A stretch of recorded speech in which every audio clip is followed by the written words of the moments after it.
Olá pessoal, tudo bem? Saudações a todos aí. Nós vamos começar a falar sobre um assunto um pouco diferente agora das simbologias, né? Um assunto assim bastante pertinente, porque ele vai tratar da forma com que você vai transmitir a sua medida. Lembra que no início, quando a gente ainda estava falando de instrumentação e controle, não sei se eu falei para vocês nessa turma, né? Ou se eu falei numa outra, que a instrumentação ela tem seus pilares, ela tem as suas sustentações. Ela está inserida dentro do quadro da automação, que a automação seria, no caso assim, o universo mais abrangente que você possa ter. A automação é um universo grande. Dentro da automação você tem a instrumentação, que ela vai tratar de quê? Ela está mais ligada à parte de medida, de qualidade, de controle.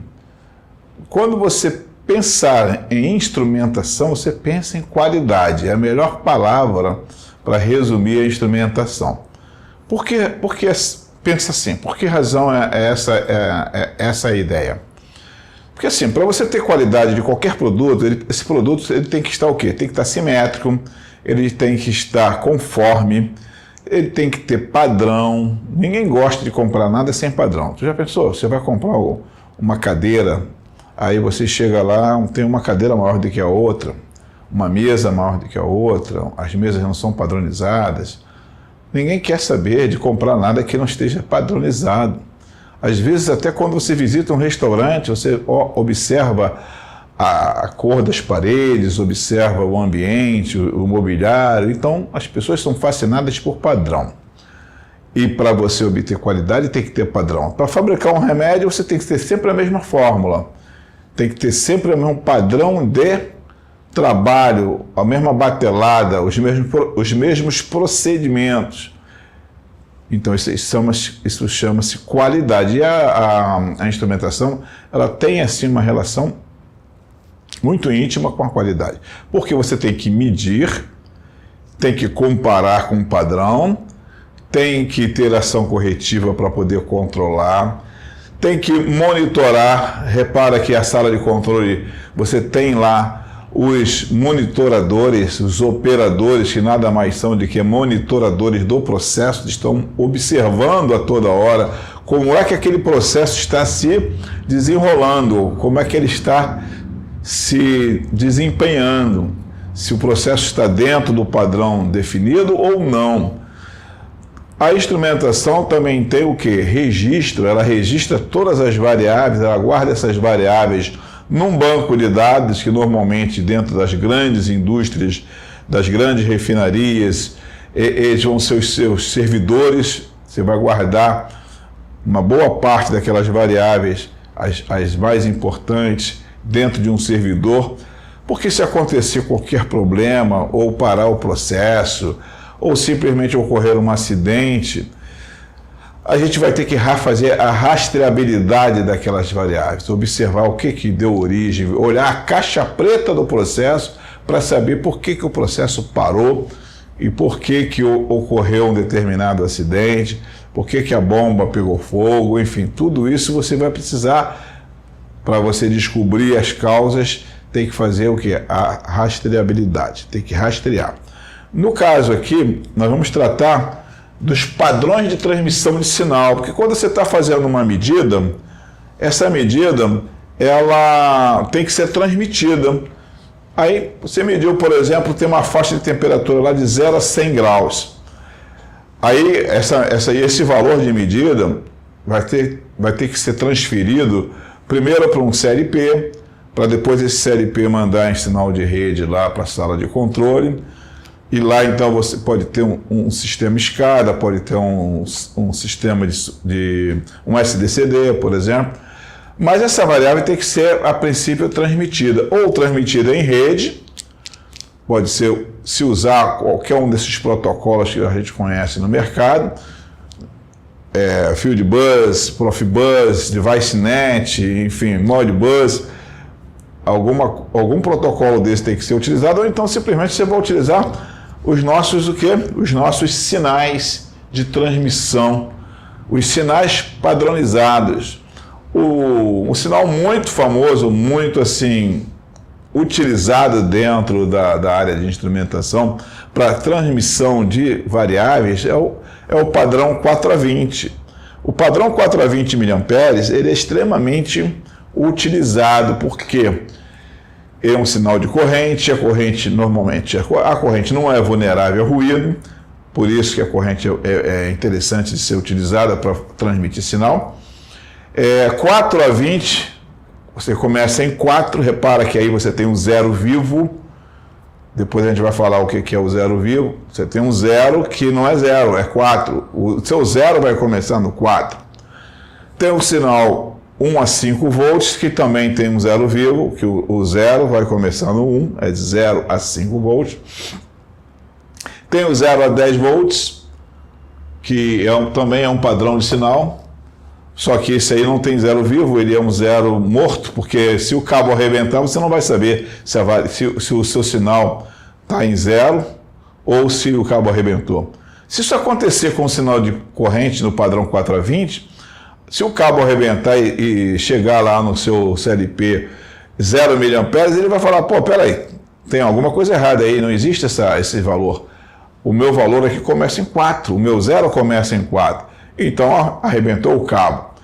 E aí o equipamento vai mandar um sinalzinho chamado sinal de burnout, quer dizer, o barramento está em out, o barramento rompeu. E aí a gente vai saber que aconteceu um problema lá na fiação, ou mau contato na borneira, enfim.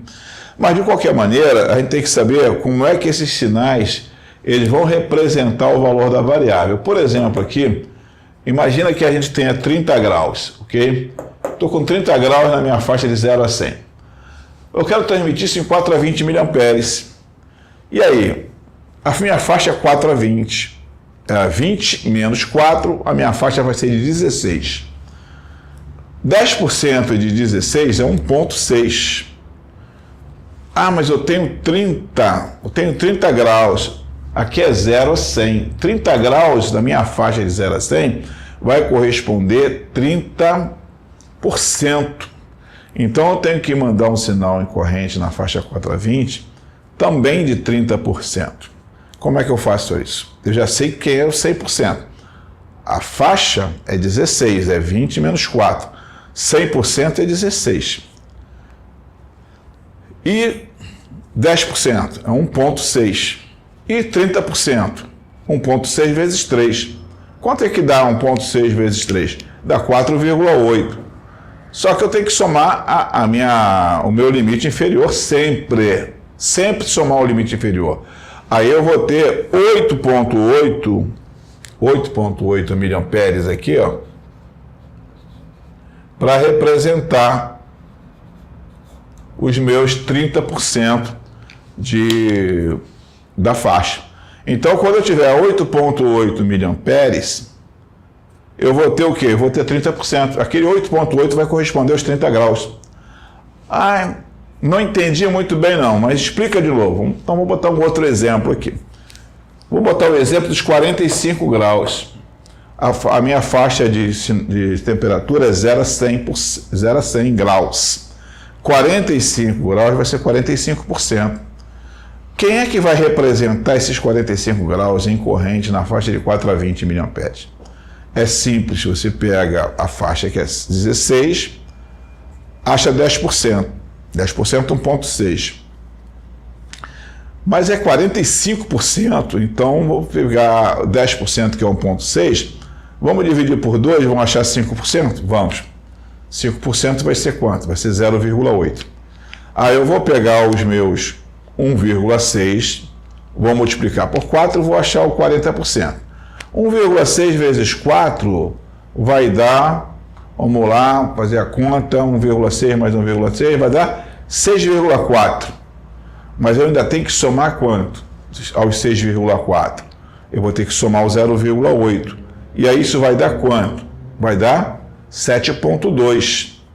Mas o 7,2 é 45%. É 45% da faixa que é 16. Mas aí eu vou ter que somar o quê? O limite inferior. 7,2 mais o limite inferior eu vou achar 11,2. 11,2, olha aqui. 11,2 miliamperes. 11,2 miliamperes vai corresponder aos meus 45%. E se eu fosse calcular, por exemplo, na faixa de... Vou calcular isso agora, mas aqui em 0 a 10 volts. Aí em 0 a 10 vai ficar muito tranquilo, né? Porque aqui, ó, quanto é que é 30% de 0 a 10 volts? É 3 volts. Por quê? A faixa é 10 menos 0, vai dar 10, e 30% é 3 vezes 1. Eu não tenho zero vivo, é que é tranquilo, ó. Eu vou ter 3 volts. Essa minha caneta tá falhando. Vou ter que pegar aqui, ó, a rosinha. A rosinha é melhor. Aqui, ó, 3 volts. E se fosse na faixa de 1 a 5 volts? 5 menos 1, 4. A faixa é 4. 10% da faixa, que é 4, é 0,4. 30% é 0,4 vezes 3. 0,4 vezes 3 vai dar 1,2. Só que eu tenho que somar o limite inferior, 1,2 mais 1, 2,2. Agora vamos calcular aqui 45% também. Faixa 0 a 10, 45% é muito fácil, né? Vai dar o quê? Vai dar o 4,5 mesmo, porque eu não tenho que somar nada. E no caso de 1 a 5 volts, 10% é 0,4. 0,4 vezes 4 dá 1,6. Mas quanto é que é 5% ali daquela faixa de 1 a 5 volts? Bom, 10% eu sei que é 0,4. 5% é 0,2. Então, pessoal, nessa faixa de 1 a 5 volts, nós temos 0,2, que vai corresponder aí a 5%, e 0,4 que vai responder a 10%. Nós queremos calcular o 45%, então vou pegar o nosso 4,4, vou multiplicar por 4, vai dar 1,6, né? E esse 1,6 eu vou somar ele o quê? Eu vou somar o 2, o 0,2, né? Então vai ficar 1,8. Só que eu tenho que somar o limite inferior. E aí então aqui vai dar o quê? 2,8. Detalhe, aqui estava escrito 4, observando no início do vídeo, mas aqui é 0,4. Beleza, fechou. Gente, então, eu sei que deu trabalho aí para a gente fazer essa tabelinha, mas eu acredito que o conceito vocês devem ter captado. Eu vou ficar por aqui. Não esqueçam de dar o nosso like. E olha aí, um bom final de semana para todos vocês, ok?